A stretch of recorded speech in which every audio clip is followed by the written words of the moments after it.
Hi, I'm Sue Stockdale, and welcome to episode 126 of Access to Inspiration, the podcast where we dive into the stories of extraordinary individuals who are making a profound impact on our world. Now, we're collecting data for our latest impact report, so I'd love you to take 1 minute to complete our short listener survey, and we can get your feedback on the podcast and this episode. You'll find the link in the show notes. I'm excited today that my guest is Sofia Heinonen, a biologist and the Executive Director of Rewilding Argentina. Named by the BBC as one of the 100 most influential women on the planet, Sofia has dedicated her life to protecting and restoring Argentina's natural heritage. To date, Rewilding Argentina has protected over 1 million hectares of land. That's equivalent to the whole of the Netherlands. She's also spearheaded efforts across Argentina and Chile that have led to successful reintroduction of many species, including jaguar. What I found fascinating is how Sofia emphasises the importance of taking a holistic view to conservation, talking about not only protecting the wildlife, but she also talked about the underlying cultural, economic and social factors that can impact conservation efforts. I was wowed by her story of determination, resilience and hope. And I hope it will give you a different perspective on how to inspire change. And remember, you can read along with this episode with the transcription on our website, accesstoinspiration.org. Welcome to the podcast, Sofia. Hello, Sue. I'm very excited about this podcast. I understand you're a biologist and executive director at Rewilding Argentina. What got you interested in biology and conservation as a young girl in Argentina? Well, I was born in the country and always on horse ride, living with domestic animals, basically in ranches. But when I was 16, I was introduced to an NGO, a local NGO, and I started bird watching. And I think that opened my mind and started seeing biodiversity. And since then, I am always worried about the threats and how this biodiversity starts to disappear in places where I was born and the surroundings of my cities. So that's why I think I started thinking about biology, but not because I was really a big scientist, but I was worried about the world. And then at that time, that was a career. Biology was the route to help you. More an activist sense of urgency that took me to study biology, but then I became much more conservation person, not studying, but trying to save them. So it sounds like that you like making things happen, that activism within you. And you've certainly been making things happen within Rewilding Argentina. What does that involve? I started working in national parks first in South America. That was the way of protection, because the only way you can stop threats, it was protecting big territories through laws, passing bills in the Congress and protecting big territories. But in 2000, mostly, I find out that a couple of Americans, Doug and Kris Tompkins, came to Argentina. And they were trying to donate lands to the National Park Service. They did. They donate Monte Leon National Park. So I get engaged with them, and they started saying that we need to bring back the species that were gone. And for me, that was like a complete change of vision. It was not only about protecting the territory, but to restore. And in South America, that was completely new. Although in South Africa, they were moving rhinos, and in North America, they were bringing back species that were gone in some states. In South America, it was a new paradigm. So that's how Rewilding Argentina came and was born. Our mission is basically to save species that are in danger. And we do it through protection, but also we do it through restoration. And rewilding is the way we call it. Basically, is trying to bring back an ecosystem, and that ecosystem is complete and functional. Functional, that means that there are enough numbers and individuals and populations that they really make a difference in the ecosystem. And I understand that in the Iberá National Park, is that correctly? It's a big wetland in the northeast of Argentina. It's like Ocampo, that kind of ecosystem. So in the Iberá wetland, I understand you've brought back the apex predator species. You have jaguar now there? That was our main challenge and our main goal that we achieved. And we are so proud of that. When I started working with Doug, that was in 2004, he said, you have to bring back the jaguar, the top apex, and all the species that were gone, and you have to protect the place so they cannot go extinct again. And that means stop the threats. the threat is all about economy. It's all about communities and their needs. So to do that, we need to understand what are the main jobs, what are the main production in the place, and try to change them so they can be regenerative. So the economy is the one who pushes this coming back of the species that have gone. So we started thinking, basically, Iberá was a cattle ranch production of cows. That was basically the main thing. So we said, we will start to change and we will make a tourist destination.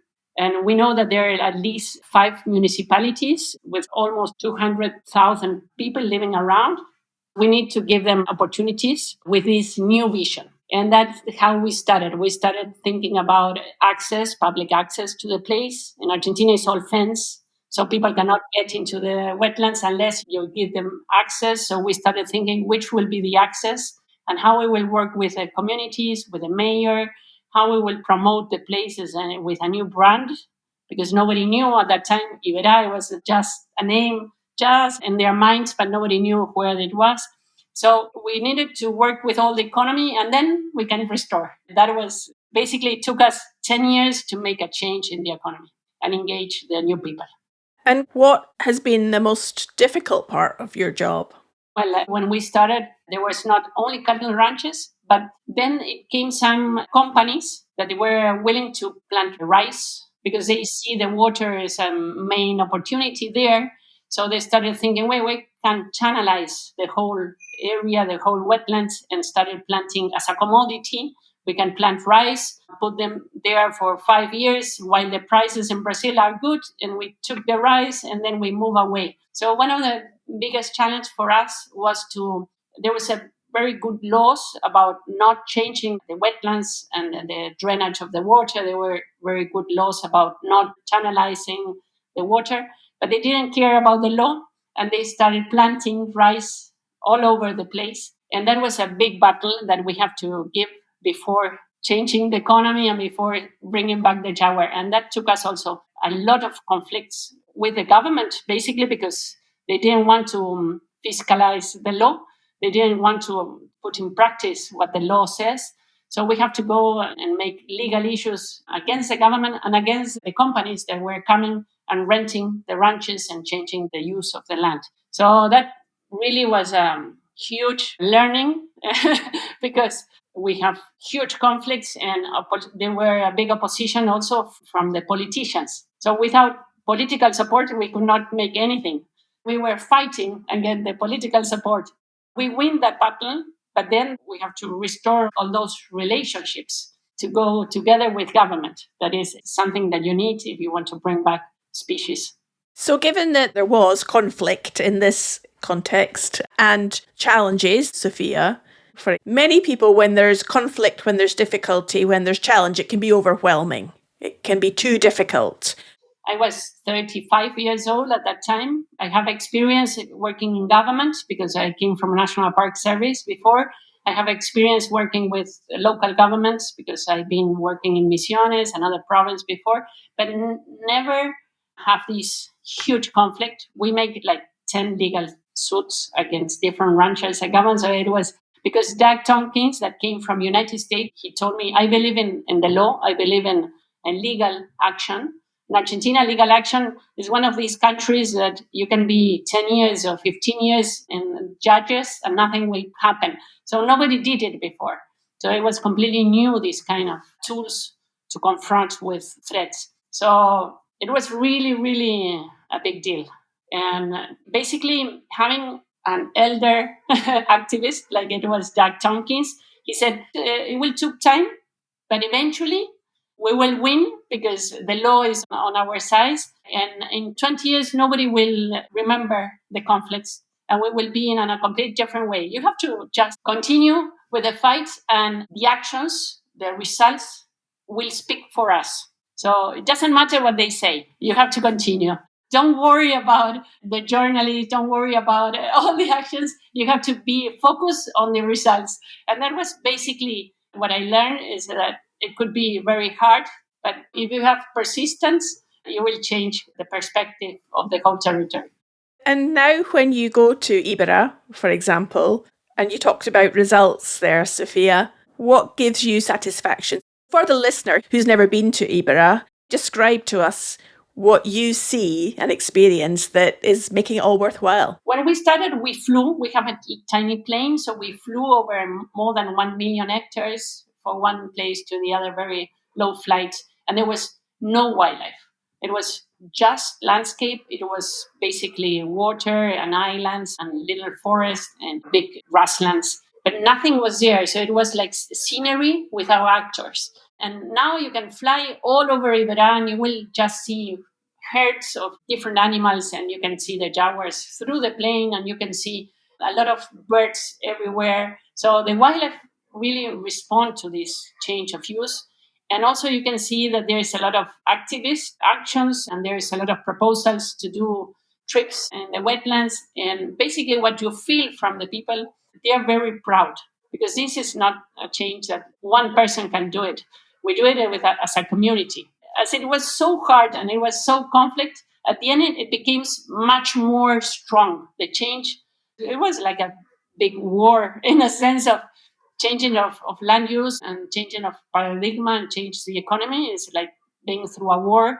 And the people who were fighting for this, they feel that they really have now a paradise. So the sense of proud and the identity of the people is very strong now. I think we cannot move backwards because it will be another war. So really now, 20 years later, we think this is a model, and we show it with a lot of pride, and we know that there is really a good chances to become a big inspiration for other states, other nations, because they all come to see what we could achieve. It sounds absolutely amazing, the transformation of the wetland area in that time. A huge change. And whilst you've been talking about these challenges, I also know that in 2022, another challenge hit Iberá in terms of wildfires. How did that affect this situation? Yes, it was a catastrophe in the sense of the dimensions, because we were in a very dry year from a long period, 3 years of dry seasons in a wetland. That means there's a lot of biomass, a lot of that is accumulated for years and years, as it is a wetland with a heat, and all that started to dry. And as I said, it's a cattle culture. Usually the cattle can be hurt there because they use fire. Cattle need green grasses. They cannot eat the herd old grasses, so they put fire. So they continue doing as always. They just started fire, and that fire never stopped. And that was dramatic. The good thing about Iberá is it has been evolved with fire for the last thousands of years, so they can recover very quickly once it starts raining. So 1 year later, you cannot really see the damage of the fire. The damage was basically in our minds, because we started to perceive that there is a big change in climate, and this could be big difficult in very dry years, and people need to change their culture related to fire. They cannot start fire just to feed their cattle when they want it. It seems like changing people's mindsets is core to what you're doing. It's the most important thing, and it's the most difficult thing, because it takes a lot of time. Because culture has been like raised for during years and years, and that is the context. So changing culture is really the big issue with climate change, I think. So you said that the work that you and your team are doing is a model that other countries are coming to see. What would be your blueprint? You've talked about engaging the local community. You've talked about it taking time and expecting challenge and difficulty. Are there any other things that would be within your model that would be critical to success? The first thing is protection.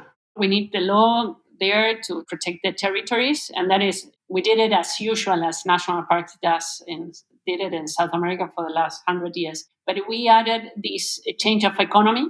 So bring new economy to avoid extinction. And once you have a new economy, you can bring back the species very quickly and have a complete and functional ecosystem.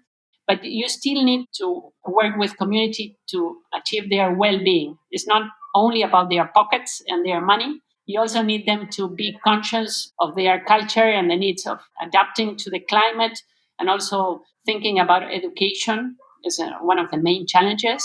If you bring new economies, you will bring also changes in language, because you will need English. Basically, in South America, we all speak Spanish and we all need to learn English. And that is a big challenge for the people in the rural areas because mainly you are opening the place to be shown to tourism and other people. And they need to also develop their skills to communicate in a very specific technical English or technical also in Latin, because in Argentina we call the birds in Latin. So there's a new thing, and they had to be very good host. Usually they were living like isolated, and now they have to be host of different people coming from different places. That also gave them proud because they think they're very important. They're coming from everywhere in the world. So all that well-being related to the people, so they wanted to stay, especially women and young people, that they were not part of their culture, that the young people stay at their houses. They were all migrating to other places in the country because for needs of jobs. And also women were usually not part of the economy in their families. That is one of the main things that we do, is we give a lot of capacitations for women and youngs, and we gave a lot of opportunity for them. So that's a part of the model. It's a much more detailed process to engage people and to look at it very holistically. It's not just about the wildlife on the ground and introducing the species at all. No, that's the easy part. When we have the good context, just bringing jaguars is so easy. But we need to change the context that get the jaguar to become extinct. And that is economy, and that is culture, and that is the way we perceive the territory. So we need to change the whole thing. The Access to Inspiration podcast is a free to listen to podcast, but it's not free to make, but we think it's worth it. So if you're enjoying this episode, then why not buy me a coffee? Just click on the link you'll find on the website against this episode, and then I can enjoy that coffee when I'm working on future episodes to bring you more inspiration. Now back to our guest. So when you look back now and reflect on that young girl in the environment where you lived, could you ever imagine that this is what you'd be doing all these years later? No. I was thinking only about bird watching at the very beginning. Imagine.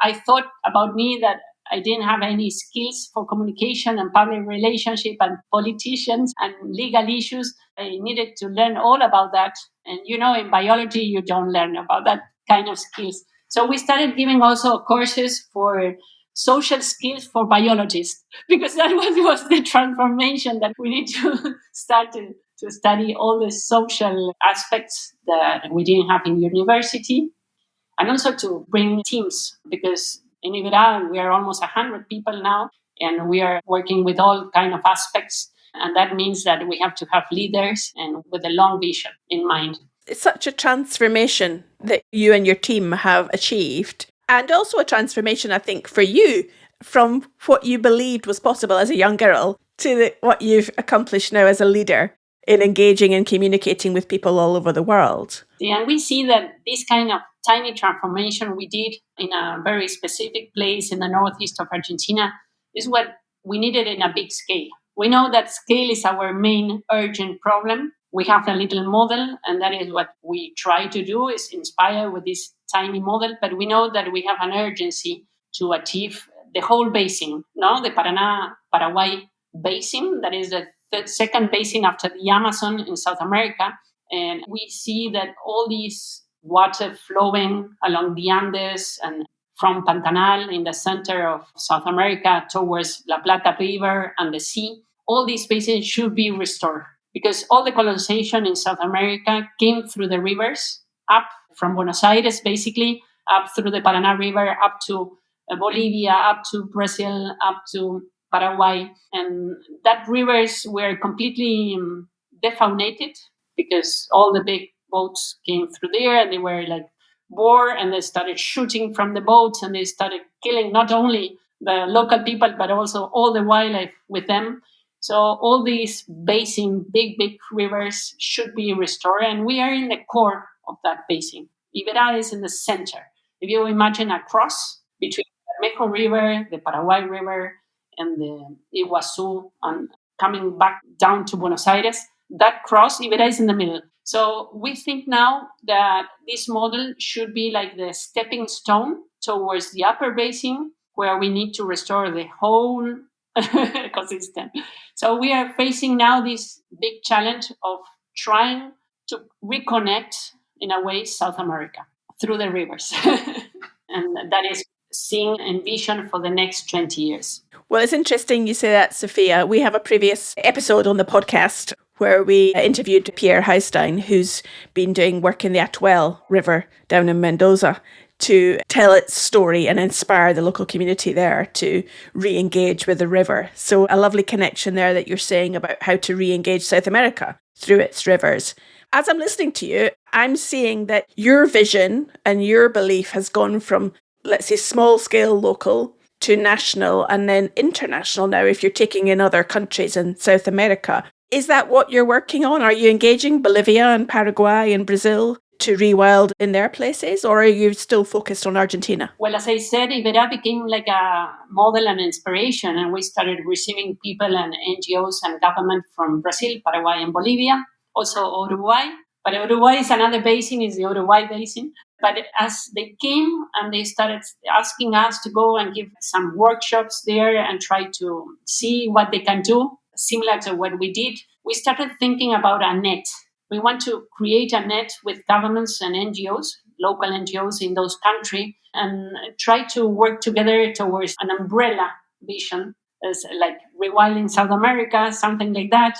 So we started conversations about this need of working together, because nations, as you know, are not really evolutionary limits between, and rivers are all part of really the ecological region and territory. So we are really thinking about working towards an international vision, but always related to the rivers now, because that is our natural corridors. And we are launching these ideas basically this year.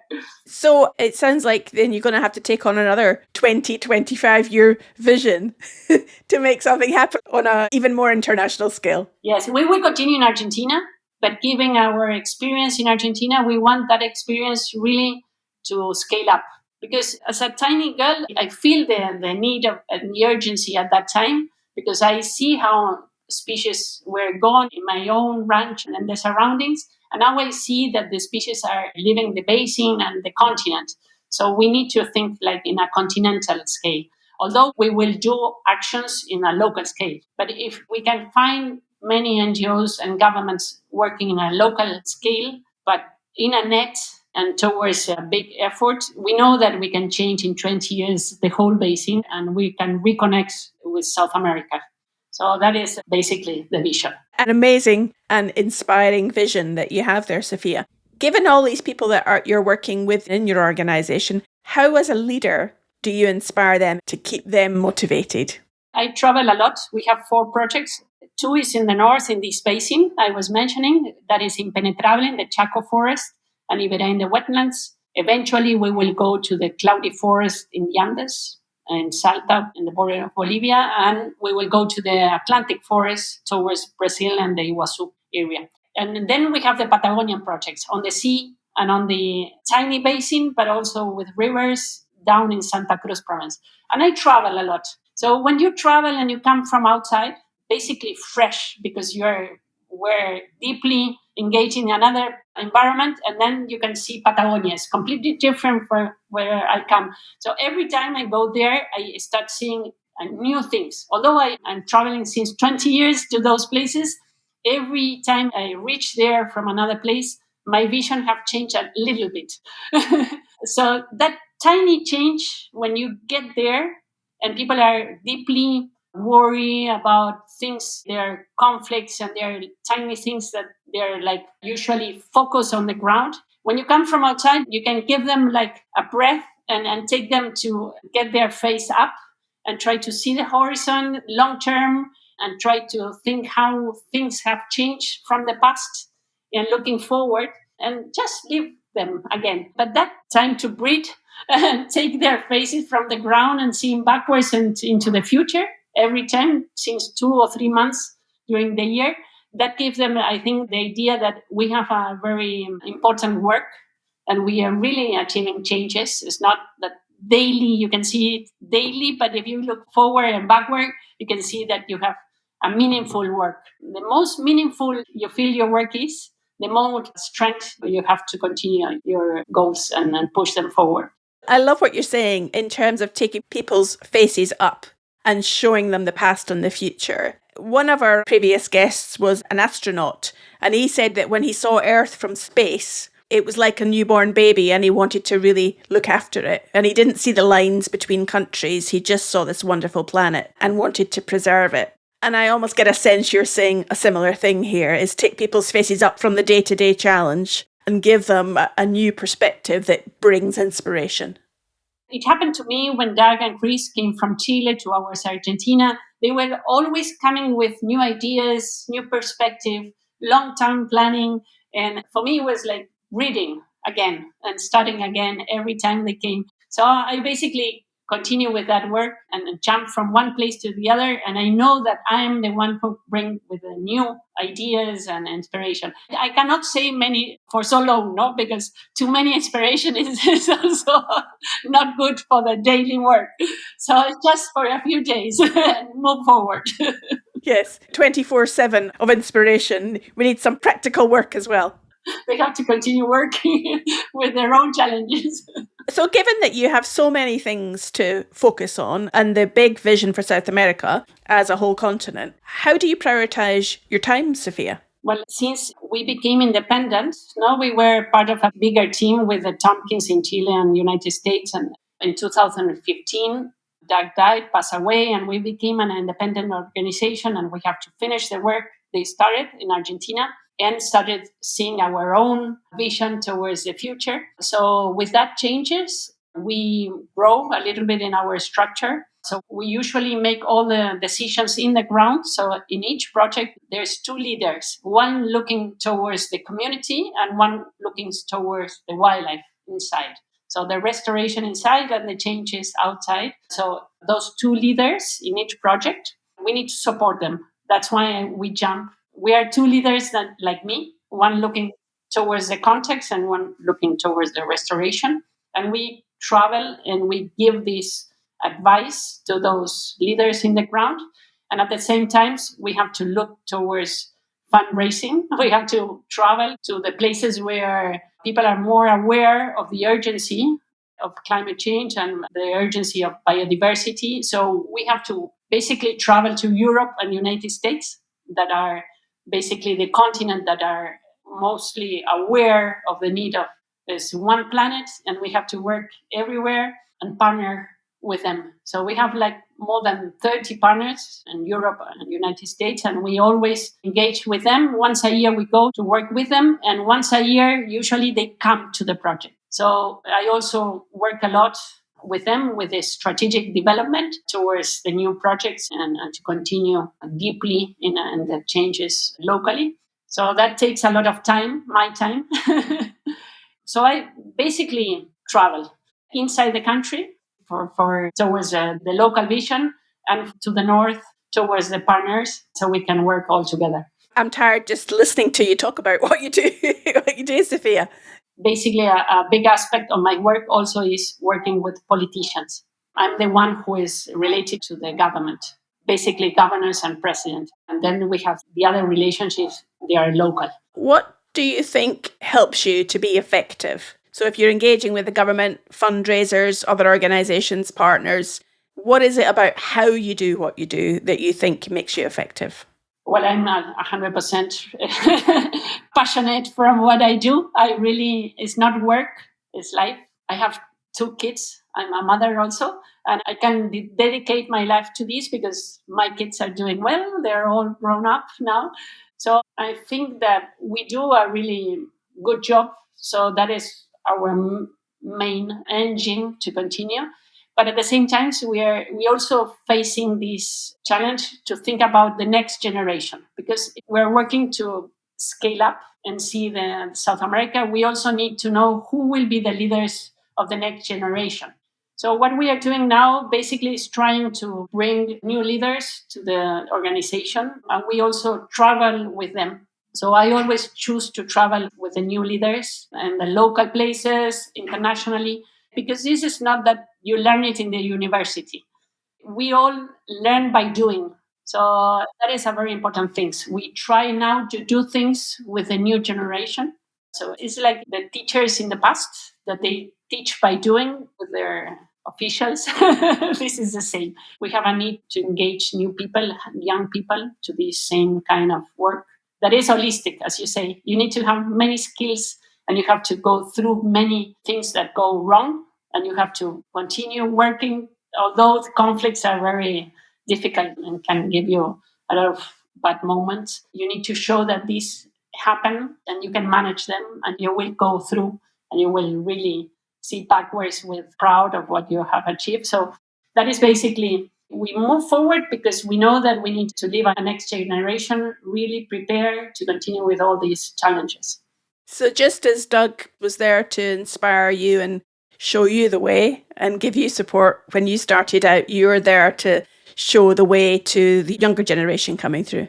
Yes, I think we need to pass the stick and we need to know that we are here for, I don't know, perhaps a lot of battles, but we will not finish our work.